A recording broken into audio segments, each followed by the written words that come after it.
പാലക്കാട് ജില്ലയ്ക്ക് എൻ്റെ അറിവിൽ ഒരു 5 തരം പശു ഉണ്ടായിരുന്നു. ശരി. ഇന്ന് അവശേഷിച്ച് നിൽക്കുന്നത് ഈ അനങ്ങമലയിലും പിന്നെ അട്ടപ്പാടി ഊരുകളിൽ ഒരു വർഗമുണ്ട്. പിന്നെ ഉള്ളത് വാളയാറ് ആ ഭാഗങ്ങളിലാണ് കുറച്ച് നീങ്ങുന്നത്. ബാക്കി പാലക്കാടിൻ്റെ കോങ്ങാടിൻ്റെ അപ്പുറം പാലക്കാട് ടൗൺ ഇങ്ങനെ കുഴൽമന്ത ഈ ഭാഗത്ത് കൂടെയൊക്കെ 1-2 പശുക്കളും കൂടി ഉണ്ടായിരുന്നു. അവർ ഏതാണ്ട് നഷ്ടപ്പെട്ട ഇന്ത്യയാണ് ഞാൻ എൻ്റെ അന്വേഷണത്തിൽ വേണം. അപ്പോൾ ഏതാണ്ട് ആണ്ടുകണ്ണി എന്നല്ലേ അതിൻ്റെ പേര്? അട്ടപ്പാടിയിൽ ആണ്ടുകണ്ണി എന്ന് ഞാൻ പറഞ്ഞു കേട്ടിട്ടുണ്ട്.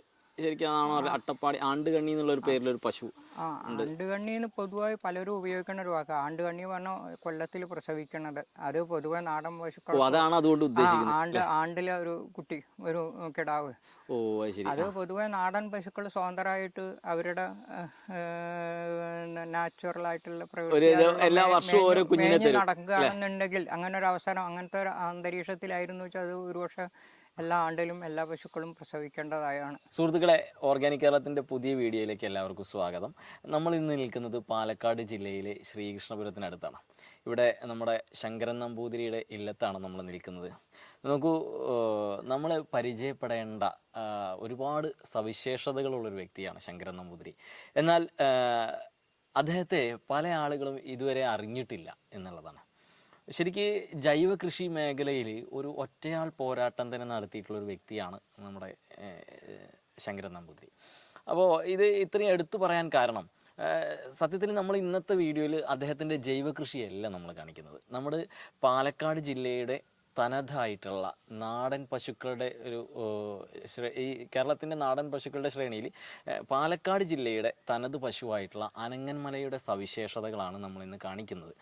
പക്ഷെ അതിൽ നമ്മൾ അനങ്ങന്മലയിൽ ഒതുക്കാൻ പറ്റുന്ന ഒരു വ്യക്തിയാണോ ശങ്കരൻ നമ്പൂതിരി എന്ന് ചോദിച്ചാൽ ഒരിക്കലുമല്ല എന്നേ നമുക്ക് പറയാൻ കഴിയുള്ളൂ. സത്യത്തിൽ ഞങ്ങൾ ഇന്ന് ഇവിടെ വന്നപ്പോൾ ഒരു ദിവസം കൊണ്ടൊന്നും നമുക്ക് ഷൂട്ട് ചെയ്ത് ശങ്കരൻ നമ്പൂതിരിയുടെ ഈ ഇവിടുത്തെ കാഴ്ചകൾ നമുക്ക് കാണിക്കാൻ പറ്റില്ല. കാരണം സത്യത്തിൽ അദ്ദേഹത്തിൻ്റെ ഈ കൃഷിക്കാഴ്ചകളല്ല വേണ്ടത്. അദ്ദേഹത്തിൻ്റെ ഏറ്റവും വിവരങ്ങൾ, അതായത് അദ്ദേഹത്തിൻ്റെ അറിവുകൾ ഒരു സ്ഫോടനാത്മകമായിട്ടുള്ള അറിവുകളാണ്. അത്രയും നമുക്ക് ഉപകാരപ്രദമാകുന്ന അത്രയും വാല്യുബിൾ ആയിട്ടുള്ള ഒരുപാട് കാര്യങ്ങൾ അദ്ദേഹം ഞാനിവിടെ വന്ന കുറച്ച് സമയത്തിനുള്ളിൽ എന്നോട് പങ്കുവച്ചു. അത് നമുക്ക് ഒരു വീഡിയോയിലൂടെ കാണിക്കാൻ പറ്റില്ല. അപ്പോൾ നമ്മൾ അദ്ദേഹത്തിൻ്റെ വീഡിയോ വീണ്ടും ചെയ്യുന്നതായിരിക്കും. നമ്മൾ ഇന്ന് കാണിക്കാൻ പോകുന്നത് ഈ നാടൻ പശുക്കളുടെ ഈ സവിശേഷതയാണ്. അനങ്ങന്മല പശു ഏകദേശം ഒരു വംശനാശത്തിൻ്റെ വക്കിലെത്തി നിൽക്കുന്ന ഈ ഒരു ബ്രീഡിനെ പൊതുജനങ്ങളുടെ ഇടയിലേക്ക് അറിയിക്കുക എന്നുള്ളത് വലിയൊരു കടമയാണ്. എന്നാൽ അവയുടെ നിലനിൽപ്പിന് വേണ്ടി അഹോരാത്രം പ്രയത്നിക്കുന്ന ഒരാൾ കൂടിയാണ് നമ്മുടെ ശങ്കരൻ നമ്പൂതിരി. അപ്പോൾ നമുക്ക് നമ്മുടെ വീഡിയോയിലേക്ക് പോകാം. അദ്ദേഹത്തിൻ്റെ കുറച്ച് അനുഭവ സമ്പത്തും നമ്മുടെ ഈ പശുക്കളുടെ സവിശേഷതയും നമുക്ക് ഈ ഒരു വീഡിയോയിലൂടെ പങ്കുവയ്ക്കാം. അതിനുശേഷം നമുക്ക് നമ്മുടെ അടുത്ത ഭാഗം അടുത്തൊരു ദിവസം വന്ന് നമ്മളതെല്ലാം ഡീറ്റെയിൽ ആയിട്ട് അദ്ദേഹത്തിൻ്റെ കൃഷിക്കാര്യങ്ങളും സംഭവങ്ങളും എല്ലാം കാണിക്കുന്നുണ്ട്. അപ്പോൾ നമുക്ക് നമ്മുടെ വീഡിയോയിലേക്ക് പോകാം. അപ്പോൾ എന്താണ് ഈ ഒരു വിഭാഗത്തെ പറ്റിയിട്ട് തിരുമേനിയുടെ അറിവ് നമ്മളുടെ പ്രേക്ഷകരുമായിട്ടൊന്ന് പങ്കുവയ്ക്കാമോ? എന്താണ് ശരിക്കും? ഞാൻ ആ പശുവിനെ ആദ്യം ഒരു പേര് പറയട്ടെ. യഥാർത്ഥത്തിൽ വള്ളുവനാടിൻ്റെ പശുവാണ്. വള്ളുവനാടിന്റെ പശുവാണ്. ഏതാണ്ട് മണ്ണാർക്കാടിന്റെ അടിവാരം, അങ്ങാടിപ്പുറം, ഒറ്റപ്പാലം, ഭാരതപ്പുഴ, ഏതാണ്ട് പട്ടാമ്പി, അതുപോലെ ഭാരതപ്പുഴ, ഇതൊരു അതിർത്തിയിൽ ഉണ്ടായിരുന്ന ആ വള്ളുവനാടിൽ ഉണ്ടായിരുന്ന പശുവാണ്. ഇന്ന് ഈ സങ്കരവർഗങ്ങളുടെ കടന്നുകയറ്റം കാരണം ഇപ്പോൾ ഉള്ള അല്ലെങ്കിൽ കേരളത്തിലെ നാടൻ പശുക്കൾ മുഴുവൻ ഒന്നില്ലെങ്കിൽ വല്ല മലകളുടെ അടിവാരങ്ങളിൽ അവശേഷിച്ച് നിൽക്കുന്നത് കൊണ്ടാണ് ആ വംശമെങ്കിലും നിലനിന്നത്. അതുപോലെ അനങ്ങമലയ്ക്കും അത് സംഭവിച്ചതാണ്. ഈ 8 കിലോമീറ്റർ ചുറ്റളവിലുള്ള അനങ്ങമലയും കൂനമലയും കൂടിയിട്ടുള്ളൊരു ഒറ്റപ്പാലം താലൂക്കില് അമ്പൽപ്പാറ, ചുനങ്ങാട്, തൃക്കടീരി ഈ മലകളിൽ ഇത് അവസാനം അവശേഷിച്ചു. അത് കാരണമാണ്, ഞാൻ ചുരുക്കി പറയാം, അത് കാരണം ഞാനത് ജനങ്ങൾക്കത് ഒന്നും കൂടി അറിയാൻ വേണ്ടിയിട്ട് ഞാൻ എന്നുള്ളതിന് പകരം വള്ളുവനാട് യഥാർത്ഥത്തിലുള്ള പശു ശരിക്കും പേരിടേണ്ടത്. അതിന് പകരം ഇന്ന് ഞാൻ ആൾക്കാർക്ക് ഒന്നും കൂടി മനസ്സിലാവാനും എളുപ്പത്തിനും വേണ്ടി പിന്നെ ചെറിയൊരു പ്രകൃതി സ്നേഹം കൂടുന്ന അനങ്ങമല പശ്ചാത്തലം അതോ അതുകൊണ്ട് അനങ്ങമല പശു എന്ന് പേരിട്ടു എന്ന് മാത്രമേ ഉള്ളൂ. എന്തെങ്കിലും ഒരു പേരിട്ടെങ്കിലല്ലേ അതിനൊരു ആധികാരികത കിട്ടുള്ളൂ. അപ്പം എന്താ വെച്ചാൽ ഇന്ന് നമുക്കത് നിലനിർത്തേണ്ട അത്യാവശ്യ ഘട്ടത്തിൽ എത്തിക്കഴിഞ്ഞു. അവരുടെ വംശം നശിച്ച ഘട്ടത്തിൽ എത്തിക്കൊണ്ടിരിക്കുകയാണ്. വംശനാശം സംഭവിച്ച അവശേഷിച്ചു എന്ന് പറയണില്ലെങ്കിലും അതിന്റെ വക്കിലെത്തിയിരിക്കുകയാണ്. അപ്പൊ നമുക്ക് അതിനൊരു ആധികാരികമാണെങ്കിൽ ഒരു പേര് വേണം, ആൾക്കാർ അന്വേഷിച്ച് വന്നതിന് ഒരു യാഥാർത്ഥ്യം ഉണ്ടാവണം. അതുകൊണ്ട് ഇന്ന് ഞാൻ ആ അലങ്ങമലയിൽ അത് ആ ഒരു പേര് ഇടേണ്ടി വന്നു, അത് അങ്ങനെ ഇട്ടു. അതാണ് യഥാർത്ഥത്തിൽ സത്യം. പാലക്കാട് ജില്ലക്ക് എൻ്റെ അറിവിൽ ഒരു 5 തരം പശു ഉണ്ടായിരുന്നു. ഇന്ന് അവശേഷിച്ച് നിൽക്കുന്നത് ഈ അനങ്ങമലയിലും പിന്നെ അട്ടപ്പാടി ഊരുകളിൽ ഒരു വർഗമുണ്ട്. പിന്നെ ഉള്ളത് വാളയാറ് ആ ഭാഗങ്ങളിലാണ് കുറച്ച് നീങ്ങുന്നത്. ബാക്കി പാലക്കാടിൻ്റെ കോങ്ങാടിൻ്റെ അപ്പുറം പാലക്കാട് ടൗൺ ഇങ്ങനെ കുഴൽമന്ത ഈ ഭാഗത്ത് കൂടെയൊക്കെ 1-2 പശുക്കളും കൂടി ഉണ്ടായിരുന്നു. അവർ ഏതാണ്ട് നഷ്ടപ്പെട്ട ഇതിലാണ് ഞാൻ എൻ്റെ അന്വേഷണത്തിൽ വേണം. അപ്പോൾ ഏതാണ്ട് ആണ്ടുകണ്ണി എന്നല്ലേ അതിൻ്റെ പേര്? അട്ടപ്പാടിയിൽ ആണ്ടുകണ്ണി എന്ന് ഞാൻ പറഞ്ഞു കേട്ടിട്ടുണ്ട്. ശരിക്കും അതാണോ അട്ടപ്പാടി ആണ്ടുകണ്ണി എന്നുള്ള ഒരു പേരിലൊരു പശു? ആണ്ടുകണ്ണി എന്ന് പൊതുവായി പലരും ഉപയോഗിക്കുന്ന ഒരു വാക്ക്. ആണ്ടുകണ്ണി പറഞ്ഞാൽ കൊല്ലത്തിൽ പ്രസവിക്കണത്. ഞാൻ മനസ്സിലാക്കിയത് എന്താ വെച്ചാൽ ഒരു 10-40 കിലോമീറ്റർ വൃത്തത്തില്, വൃത്തം എന്ന് പറയട്ടെ, വൃത്തത്തിൽ വരുമ്പോഴേക്കും നമ്മുടെ കേരളത്തിൽ ഭൂപ്രകൃതി കൊണ്ടും എല്ലാം അല്പസ്വല്പം മാറ്റം സംഭവിച്ചുകൊണ്ടിരിക്കുന്നുണ്ട്. ഭൂപ്രകൃതിയും കുറച്ചുണ്ട്, വളരെ കുറച്ചുണ്ട്. ആ പ്രദേശത്തിന് അടങ്ങുന്ന ഒരു ജനസി കേരളത്തിൽ, അതാണ് കേരളം. ഒരു സത്യം പറഞ്ഞ ദൈവത്തിന്റെ നാട്, അല്ലെങ്കിൽ എല്ലാ മേഖലയിലുള്ള വൈവിധ്യം ഈ പശുക്കളിലും ഉണ്ടായിരുന്നു. അത്ഭുതപ്പെടുത്തുന്ന വൈവിധ്യമാണ് പശുക്കളിലും സംഭവിച്ചത്. പക്ഷെ എന്തോ നിർഭാഗ്യം വശാൽ അതാരും അറിഞ്ഞില്ല. അവസാന വക്കിൽ വെച്ചിട്ടാണ് പലരും അത് അറിഞ്ഞുകൊണ്ടിരിക്കുന്നത്. അപ്പൊ ആ സമയത്ത് ഇതിന്റെ കുറെ കണ്ണികൾ പോയിരിക്കണം. ഇനി അവശേഷിച്ചതിനെ സംരക്ഷിക്കാൻ വേണ്ടിയിട്ടാണ് എന്നെ പോലെയുള്ളവരോ പലരും ത്യാഗം സഹിച്ചുകൊണ്ടിരിക്കുന്നത്. ത്യാഗമാണ് ആ വാക്ക് ഉപയോഗിക്കുന്നത്. ശ്രമം എന്നല്ല, ത്യാഗമാണ്. ഇതിന് എല്ലാവരും ഉൾക്കൊണ്ടിട്ട് എനിക്ക് പറയാനുള്ളത്, ഗവൺമെന്റ് തലത്തിലായാലും ഉദ്യോഗസ്ഥ തലത്തിലായാലും സാധാരണ തലത്തിലായാലും വൈദ്യശാസ്ത്ര ഇതിലായാലും ഈ പശുക്കളെ സംരക്ഷിക്കാൻ എല്ലാവരും ഇതൊരു നാടിൻ്റെ ആവശ്യമാണ് എന്നുള്ള അങ്ങേയറ്റത്തെ ആത്മാർത്ഥത കാണിച്ച് മുന്നിലേക്ക് വരണം എന്നാണ്. കാരണം വൈദ്യമേഖലയ്ക്ക് വളരെയധികം പ്രാധാന്യമുള്ളതും കൂടിയാണ് നാടൻ പശുക്കൾ. അപ്പോൾ കൃഷിക്കാണെന്നുണ്ടെങ്കിൽ അതിനും വളരെയധികം പ്രാധാന്യമാണ്. ജൈവ വൈവിധ്യത്തിനാണെങ്കിൽ അതിനും പ്രാധാന്യമാണ്. അപ്പം അന്യം നിന്ന് പോയൊരു വസ്തുവിനെ തിരിച്ചു കൊണ്ടുവരാൻ മനുഷ്യന് കഴിയില്ല ഇന്നത്തെ സയൻസിൽ. അപ്പോൾ അതുകൊണ്ട് എല്ലാവരും ആത്മാർത്ഥമായി എല്ലാവരുടെയും കടമ തന്നെയാണ്. അല്ലാതെ ഒരു കർഷകന്റെ കടമയോ അല്ലെങ്കിൽ ഒരു വൈദ്യന്റെ കടമയോ അല്ലെങ്കിൽ ഒരു യൂണിവേഴ്സിറ്റിയുടെ കടമയോ അല്ല. ഇതാണ് ജനങ്ങൾ അവസാന നിമിഷമെങ്കിലും ഒരു എടുക്കേണ്ട തീരുമാനം എന്നാണ് എനിക്ക് പറയാനുള്ളത്. നമുക്ക് ഇന്നലെ നമ്മുടെ പശുക്കളെ ഒന്ന് കാണാം. എന്താണ് അനങ്ങന്മാരെ പശുക്കളെ ഒരു ഭംഗി, എന്താണ് അതിന്റെ ലക്ഷണങ്ങൾ എന്തൊക്കെയാണെന്ന് തിരിച്ചറിയുന്ന രീതിയിൽ കുറച്ച് ലക്ഷണങ്ങൾ ഞാൻ പറയാം, അല്ലെങ്കിൽ പ്രകടമായിട്ടുള്ള ലക്ഷണങ്ങൾ. അത് പറഞ്ഞിട്ടെങ്കിലേ കാര്യമുള്ളൂ. അതെ, നമുക്ക് അത് നോക്കാം. ആയിക്കോട്ടെ, ശരി. നമ്മുടെ പശുക്കളെ നമ്മള് കുള്ളൻ പശുക്കൾ തന്നെയാണല്ലേ? അതെ, ശരിക്കും അതെ. ഒരു ചെറിയ കുടുംബത്തിന് ഇതാണ് നമ്മുടെ അനങ്ങന്മല പശു തിരുമേനിയുടെ കയ്യിലുള്ള ഒന്നാണ് അല്ലേ? കാര്യമായിട്ട് ഈ അനങ്ങന്മലയുടെ സവിശേഷത എന്താണ്? നമുക്ക് ഒരു അനങ്ങന്മലേനെ എങ്ങനെ തിരിച്ചറിയാൻ പറ്റുന്നത്? നമുക്ക് ഒരു വ്യത്യാസം എന്താണെന്ന് വെച്ചാൽ എല്ലാത്തിനോടും സാമ്യം ഉണ്ടാവും. അല്പസ്വല്പ വ്യത്യാസങ്ങളാണ് പലപ്പോഴും അതിനെ വേർതിരിപ്പിക്കുന്നുണ്ടാവും കേരളത്തിന്റെ ഓരോ പശുക്കളിൽ നിന്നും. അതെ, പൊതുവെ താരതമ്യേന വെച്ചൂർ ഒഴികെ ബാക്കി എല്ലാത്തിനും നല്ല സാമ്യം ഉണ്ടാവും. ഇതിന് ഒരു പ്രകടമായിട്ടുള്ള വ്യത്യാസം, ഈ മുഖത്തിന്റെ ഈ ഒരു നീളം കൂടുതലുണ്ടാവും. പിന്നെ കുറച്ച് ഈ കൺപോള തുറച്ചും കൊണ്ട് കാണും.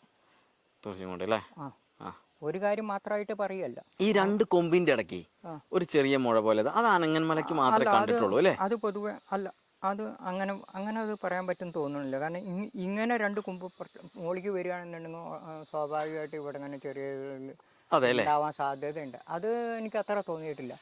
അതിനേക്കാൾ പിന്നെ പ്രകടമായത് ഇത് എല്ലാ ലക്ഷണങ്ങളോടും കൂടിയിട്ട് അനങ്ങനാവുകയാണ്. ഓരോരോ ലക്ഷണം നോക്കി കഴിഞ്ഞാൽ ഓരോന്നിനും ഉണ്ടായിരിക്കും. അങ്ങനെ നിങ്ങളത് കാണരുത്. ഈ വക ലക്ഷണങ്ങളോടൊക്കെ കൂടി പോകുമ്പോൾ അത് അനങ്ങനാവും എന്നാണ് അവസാനം വരിക. ഈ കൂഞ്ഞ പോലെ തന്നെ ഈ 2 കൈകളുടെ ഇടയിൽ ഈ ഒരു മുഴയും കൂടി ഉണ്ടാവും. അനങ്ങമലയ്ക്ക് അല്ലേ?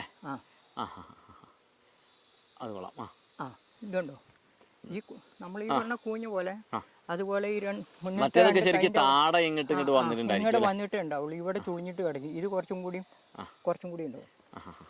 പിന്നുള്ള ഒരു പ്രകടമായിട്ടുള്ളത് പണ്ട് ചതുരംഗത്തിൽ കളിക്കണ പകിട പോലെയുള്ള കാലുകളാകും എന്ന് പറഞ്ഞിട്ടുണ്ടെങ്കിൽ ഉരുണ്ട് ഈ ഷേപ്പോട് കൂടി, അതായത് പാറയിൽ പിടിച്ച് കയറാൻ പറ്റുന്ന കുളമ്പുകളായിരിക്കും. വലിയ മലയാണല്ലോ അല്ലേ? പിന്നെ ഒന്ന് പറയാനുള്ളത്, ഈ പിന്നിലത്തെ കാലിൻ്റെ ഈ 2 കുളമ്പുകൾ തമ്മിലുള്ള അടുപ്പം കുറച്ചും കൂടി കൂടുതൽ അടുത്തിട്ടുണ്ടാവും. കൂടുതലുണ്ടാവും അല്ലേ? ശ്രദ്ധിച്ച് നോക്കിയാൽ കുറച്ചുകൂടി ബാക്കിലേക്ക് ഇരുന്നാൽ അത് ഒന്ന് ഇതിൻ്റെ ചെറുപ്പം വളരെ കണ്ടു, എത്രയോ വളരെ ചെറിയൊരു കുളമ്പുകളാണ്. ഈ ഗ്യാപ്പാണ് ഞാൻ പറയണത്. ആളെന്റെ ക്യാമറയിൽ നക്കുന്നുണ്ട്. പറഞ്ഞോളൂ. ഇവിടെ ഉണ്ടാവുന്ന ഈ വിടവ് താരതമ്യേന കുറവായിരിക്കും അല്ലേ? പിന്നെ ഇതുപോലെ കുറുകിയ കാലുകളായിരിക്കും. ഇതൊക്കെ തന്നെയാണ് എടുത്തു പറയാനുള്ള ലക്ഷണങ്ങൾ. പറഞ്ഞ രീതി ശരിയാട്ടോ. മൊത്തത്തിൽ നോക്കുമ്പോൾ നമുക്ക് എല്ലാവർക്കും ഒരേപോലെ തോന്നും. സാമ്യമുണ്ടാവും. പക്ഷെ ഈ എല്ലാ ലക്ഷണം കൂടി ഒത്തു വരണമെന്നുണ്ടെങ്കിൽ അതാനങ്ങനാവും. അല്ലേ? ഇതിനോട് ഇത് പല ലക്ഷണങ്ങൾ സാമ്യമുള്ള പലതും കാണും. പക്ഷെ ഈ പറഞ്ഞ ലക്ഷണങ്ങളെല്ലാം കൂടി കാണുന്നുണ്ടെങ്കിൽ അനങ്ങനാവും. എന്താണ് ഒരു പ്രത്യേകത എന്ന് വെച്ചാൽ, പലരും പറയും ഇന്ന തരത്തിലുള്ള കൊമ്പാണ്, ഇന്ന നിറങ്ങളാണ് ഇത്. അങ്ങനെ ഒരു എല്ലാ കളറിലും കാണും, പുള്ളിയുള്ളത് കാണും. ഇനി എല്ലാ കളറും കൂടി മിക്സ് ചെയ്ത് നമ്മൾ നാടൻ വാക്ക് ഉപയോഗിക്കട്ടെ, ഒരു നരച്ച കളറാ പറയും. ചുവപ്പും വെളുപ്പും, ചുവപ്പും കറുപ്പും അങ്ങനെയും മിക്സ് ചെയ്തിട്ടും ഉണ്ടാവും. അപ്പൊ ഇന്ന രൂപത്തിലെന്ന് പറയാൻ കഴിയും. എന്നിരുന്നാലും കൂടുതലും കാണുന്നത് കറുപ്പും വെളുപ്പും ഒരു ചുവപ്പും കറുപ്പും കൂടിയിട്ടുണ്ട്. താരതമ്യേന ഈ 4 കളറിലാണ് അധികം കാണുക. ഞാൻ ചോദിക്കട്ടെ, ഇപ്പൊ തിരുമേടെ അച്ഛനൊക്കെ ആയിട്ടുള്ള കാലത്തെ ഇവിടെ ഇപ്പൊ സാധാരണ നമ്മളെ നാടൻ പശുക്കൾ എന്ന് പറഞ്ഞാൽ ഈ അനങ്ങന്മലേനെ ആവാനാണല്ലോ സാധ്യത, ഇപ്പൊ നമ്മുടെ ഈ ശ്രീകൃഷ്ണപുരം ഭാഗത്തൊക്കെ. അപ്പൊ ഇത് കുട്ടിക്കാലം മുതലേ ശരിക്കും ഈ പശുക്കളുമായിട്ട് പരിചരണത്തിലുണ്ട് അല്ലേ?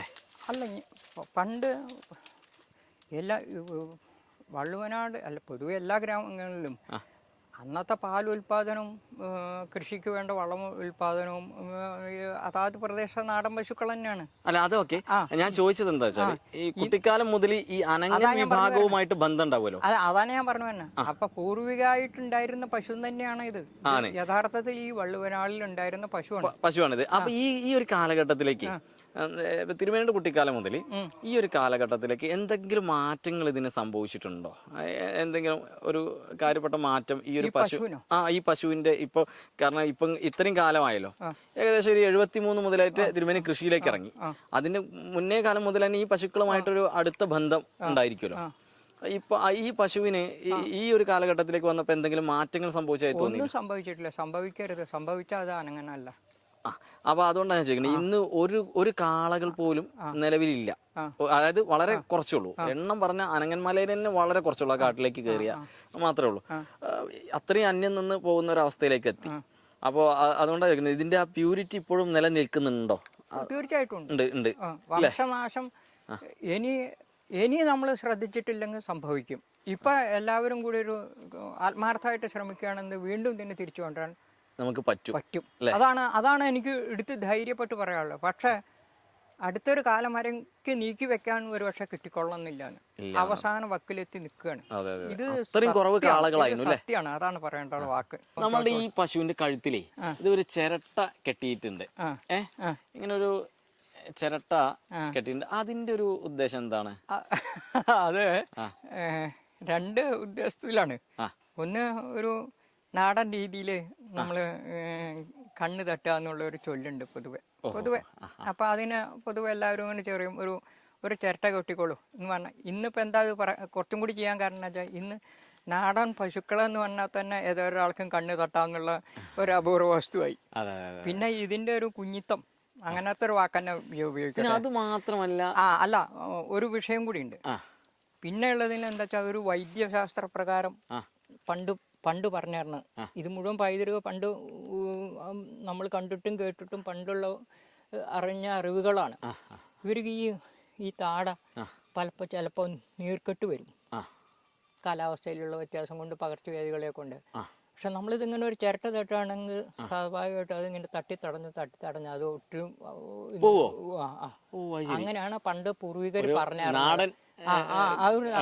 ഞാനെന്താണെന്ന് വെച്ചാൽ, ഈ 2 അർത്ഥത്തിനും വേണ്ടിയിട്ട് നമുക്കിത് കെട്ടാം. വെറുതെ ഒരു ചിരട്ട കെട്ടിവെക്കണമെന്ന്. അല്ല ഭയങ്കര മിനുസറ്റ് ആ ചിരട്ടെ അത്രയും ഇതാക്കണമെങ്കിൽ അതിനെ എന്തെങ്കിലും ചെയ്യുന്നുണ്ടോ? അതോ സാധാരണ ഒരു ചിരട്ടയ്ക്ക് ഓട്ടയിട്ട് കെട്ടുക? ഒരു ചിരട്ടയ്ക്ക് ഓട്ട കെട്ടിയെന്നുള്ളൂ. ഇതിൽ നിന്ന് മനസ്സിലായത് ഇതിന് അത്രയും കാലപ്പഴക്കമായി എന്നുള്ളതാണ്.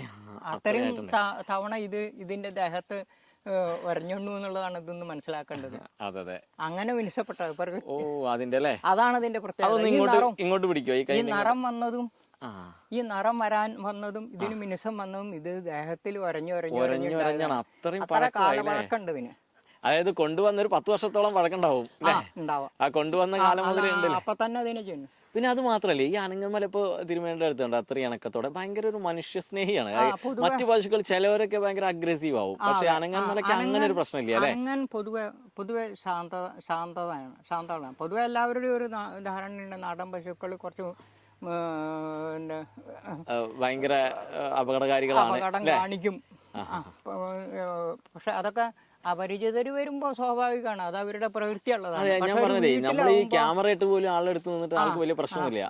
അങ്ങനെയൊക്കെ ആണെങ്കിലും പൊതുവെ ആനങ്ങമല എടുത്തു പറയാനുള്ളത് എന്താ വെച്ചാൽ താരതമ്യേന മറ്റു നാടൻ പശുക്കളെ അപേക്ഷിച്ച് ഇത് കുറച്ച് ശാന്ത സ്വഭാവം ഉള്ളതാണ് അല്ലേ. അതെ, അതാണ് അതിന്റെ ഓരോ ഇതൊന്നും നമുക്കത് മനസ്സിലാവുന്നത്. അതാണ് ഒരു പോയിന്റ് അനങ്ങമലയെ പറ്റി പറയാനുള്ളത്. രണ്ടാമത്തെ പശു ഇതാണല്ലേ? ഇതാണ് രണ്ടാമത്തെ. ഇത് അതിനേക്കാളും കുറച്ച് ഹൈറ്റ് കൂടുതലുണ്ട് അല്ലേ? ഈ പശുവിന് അല്പം ഉയരം കൂടും, കുറച്ച് നീളം കൂടും. അതുപോലെ തന്നെ അല്ല, ഇങ്ങനെ ഉയരം കൂടി പശുക്കളും കാണാറുണ്ട് അവിടെ അല്ലേ? പൊതുവെ എല്ലാ എല്ലാ പശുക്കളിലും 2 തരം പശുക്കൾ ഉണ്ടാവും. പലരും അത് ശ്രദ്ധിക്കാതെയാണ്. പക്ഷെ അനങ്ങമലയിലും അത് സംഭവിച്ചു. ധാരാളം ഉണ്ട്, കുറുകേനുണ്ട്, കുറച്ച് വലുതുണ്ട്. പക്ഷെ ഇവർ എത്ര ഹൈറ്റ് വന്നാലേ, ഇപ്പൊ നമ്മൾ മറ്റേ കണ്ടപ്പോൾ ഇവരുടെ വാല് ശരിക്കും നിലത്ത് മുട്ടുന്ന ആ ഒരു ഇതിൽ വരുന്നുണ്ട് കേട്ടോ അല്ലെ. വാല് പിന്നെ അവരുടെ ഈ ലക്ഷണങ്ങൾക്കൊന്നും ഒരു മാറ്റം ഉണ്ടാവില്ല. അതാണ് നമ്മൾ അതിൽ ശ്രദ്ധിക്കേണ്ടതുള്ളൂ അല്ലെ. അതാണ് ശ്രദ്ധിക്കേണ്ടത്. അപ്പൊ നേരത്തെ പറഞ്ഞ പശുവിന്റെ അതേ എല്ലാ ലക്ഷണങ്ങളും ഇതിനുണ്ടാവും. പിന്നെ എന്താ ഒരു വ്യത്യാസം ഉണ്ടാവുക വെച്ചാൽ ഇതിന് അതിനേക്കാൾ പാല് കൂടുതൽ കിട്ടും. അത് ഞാൻ ചോദിക്കാൻ വിട്ടുപോയത്, നമ്മളെ അനങ്ങന്മലയ്ക്ക് എത്ര പാലാണ്? ഇതൊരു ദിവസത്തെ പാല് പറയുകയാണെങ്കിൽ ഇതൊരു 3 ലിറ്റർ വരെ കിട്ടും. ഇത് നമ്മളിപ്പോ 1.5-2 ലിറ്റർ വരെ കിട്ടും അല്ലേ. അപ്പൊ ശരിക്കും 3 ലിറ്റർ പാലോളം കിട്ടുന്നുണ്ട്. ഇതിന് സുഖമായി കിട്ടും. കൊള്ളാലോ. പക്ഷെ നമ്മൾ അവരുടെ കുട്ടിയെ സംരക്ഷിക്കാൻ വേണ്ടി കുട്ടിക്ക് നല്ലൊരു ഭാഗം കൊടുക്കും, അത് നമ്മുടെ ഒരു കടമയാണ്. അതെ. ഈ പശു വന്നിട്ട് എത്രയായി നമ്മളിവിടെ വന്നിട്ട്? അല്ല, ഇത് വന്നിട്ട് ഇപ്പം 3 കൊല്ലം കഴിഞ്ഞിട്ടേ ഉള്ളൂ. 3 കൊല്ലം കഴിഞ്ഞിട്ടുള്ളൂ. ഇതിനെ ഒരു ചന്തക്ക് കയറ്റിയപ്പോ ഞാൻ അവിടുന്ന് രക്ഷിച്ചു കൊണ്ടുവന്നാണ് അല്ലേ. നമ്മളെ വള്ളുവനാടൻ പശു അല്ലെങ്കിൽ അനങ്ങന്മല പശുവിനോടുള്ള ഒരു താല്പര്യം കാരണം അതിനെ രക്ഷിച്ചു കൊടുന്നതാണ്. പക്ഷെ എനിക്കത് പ്രസവിച്ച് നല്ലൊരു പശു, നല്ല പശുവാണ്. നല്ല പശു പറഞ്ഞാൽ ഒരു 4-5 പേരൊക്കെ ഉണ്ടാകുന്ന ഒരു കുടുംബത്തില് പാലിന്റെ ആവശ്യം പോലും അത് നടത്താനുള്ള പാല് ഇതിനുണ്ട്. അതെ, നമുക്കിനി ഇവരുടെ പ്രധാനപ്പെട്ട ഒരു കാര്യമാണ് അറിയണ്ടേ. അപ്പൊ നമ്മൾ ഈ അനങ്ങന്മല പശുക്കളെ നമ്മൾ സംരക്ഷിക്കണമെങ്കിൽ ഇവര് അനങ്ങന്മല തന്നെ നമ്മൾ ഇവരെ ഇത് ചെയ്യണല്ലോ, ഇൻസെമിനേറ്റ് ചെയ്യണല്ലോ. അപ്പോ പിന്നെ നമ്മളിപ്പോ ചെയ്യുന്നത് എങ്ങനെയാണ്? ഇതിന്റെ എന്താണ് ഇവിടെ ഇങ്ങനെ അനങ്ങന്മല തന്നെ നമുക്ക് കിട്ടാൻ വേണ്ടി നമ്മൾ എന്താ ചെയ്യുന്നത്? പലരും പല ക്രോസും കാര്യങ്ങളൊക്കെ ചെയ്യാറുണ്ട്. അപ്പോ അനങ്ങമലയും ശ്രീകൃഷ്ണപുരം തമ്മിൽ വലിയ ദൂര വ്യത്യാസമില്ല. അതുകൊണ്ട് ഞാൻ ശ്രീകൃഷ്ണപുരത്താവുകൊണ്ട് എന്നെ സംബന്ധിച്ചിടത്തോളം അത് അത്ര വലിയൊരു പ്രശ്നമല്ല. മലയിലും അത്യാവശ്യം ചില കർഷകരുടെ ഉണ്ട്. പിന്നെ അല്ലെങ്കിൽ പാലക്കാടിന്റെ കിഴക്കൻ ഭാഗങ്ങളിൽ ഇപ്പോഴും 2-3 കൂട്ടരുടെ ഇടയിലുണ്ട്. അപ്പൊ ഞങ്ങള് അങ്ങനെ അത് അഡ്ജസ്റ്റ് ചെയ്തിട്ട് പോവുകയാണ്. പക്ഷെ അതിനൊക്കെ ഒരുപാട് ബുദ്ധിമുട്ടുകൾ അതിന്റെ പിന്നിൽ അനുഭവിക്കുന്നുണ്ട്. പക്ഷെ അത് അതെ, ഒരു വർഷം ഒരു തവണ മതിയാവില്ല. അങ്ങനെ അതിൻ്റെതായിട്ടുള്ള കുറച്ച് ബുദ്ധിമുട്ടുകളുണ്ട്. എങ്കിലും നമ്മൾ അതിന് വേണ്ടിയിട്ട് ഒരു ചെറിയൊരു ത്യാഗം സഹിക്കുകയാണ്. ത്യാഗം എന്ന് പറഞ്ഞു എന്നുള്ളൂ, ത്യാഗവാക്കല്ല സത്യത്തില്. എന്തായാലും അപ്പൊ അതൊരു ബുദ്ധിമുട്ടായിട്ട് തോന്നാറില്ല. കാരണം അതിനൊക്കെ പ്രാധാന്യമാണല്ലോ അതിന്റെ വംശം നിലനിർത്തൽ. പക്ഷെ അത് എല്ലാവർക്കും എല്ലായ്പ്പോഴും സൗകര്യപ്പെട്ടോളൊന്നും ഇല്ലല്ലോ. സുഹൃത്തുക്കളെ, അപ്പൊ നിങ്ങൾ നമ്മുടെ വീഡിയോ കണ്ടല്ലോ. നോക്കൂ, അനങ്ങന്മല എന്നത് ആ ഒരു പേരിൽ ഒതുങ്ങിക്കൂടുന്നതല്ല. അനങ്ങന്മല പശുക്കൾ അന്യം നിന്ന് പോകുന്ന ഈ ഒരു കാലഘട്ടത്തിൽ നമ്മൾ ഓരോരുത്തരും അവയുടെ വംശത്തെ നിലനിർത്താൻ വേണ്ടി അഹോരാത്രം പ്രയത്നിക്കേണ്ട ഒരു സമയമാണിത്. അതുതന്നെയാണ് നമ്മുടെ ശങ്കരൻ തിരുമേനിയെ പോലെയുള്ള ഈ മനുഷ്യസ്നേഹികളായ, അല്ലെങ്കിൽ ഈ കൃഷിയെയും പശുക്കളെയും ഒക്കെ സ്നേഹിച്ച് നമ്മുടെ പാരമ്പര്യം ഉൾക്കൊണ്ടുകൊണ്ട് സത്യസന്ധമായി ജീവിക്കുന്ന ആളുകൾക്കിടയിൽ ഇപ്പോഴും ഒരുപാട് ആളുകൾ ഇതുപോലെ ഇതിനെ സംരക്ഷിച്ചുകൊണ്ട് മുൻപോട്ട് പോകുന്നുണ്ട്. അപ്പോൾ ഓരോരുത്തരും ഇതിനായിട്ട് തുനിഞ്ഞിറങ്ങണം. നമ്മുടെ ഈ പശുക്കളെ ഒരിക്കലും നഷ്ടപ്പെടുത്താത്ത രീതിയിൽ, നമുക്ക് എല്ലാ കാലത്തും നിലനിർത്താവുന്ന രീതിയിൽ ഇതിനെ സംരക്ഷിക്കണം. നമുക്ക് ഒട്ടും വൈകാതെ അടുത്തൊരു വീഡിയോയിൽ കാണാം. അതുവരെ ഇതുവരെ തന്ന എല്ലാ സപ്പോർട്ടോടും